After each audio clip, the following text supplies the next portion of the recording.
தட்டுங்க போவேன். ஏய் இதுல 2 தட்டு தட்டினீங்கன்னா அடி விடாது.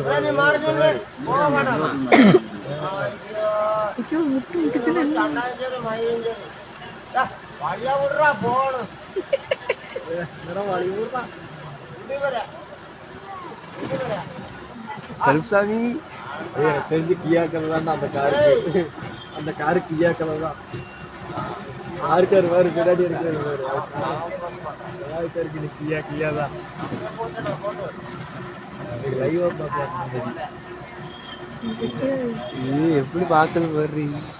நம்ம ஊர் காலமாடோட புதுசு இருக்குது. நேர்ல நீ தான் பாக்குறேன். இதெல்லாம் முடிச்சுட்டு போயிட்டு ஜல்லிக்கட்டுக்கு விடலாமா? எல்லாத்தையும் பிடிச்சிட்டு போய் அவரு பாரு போயிடலாம்.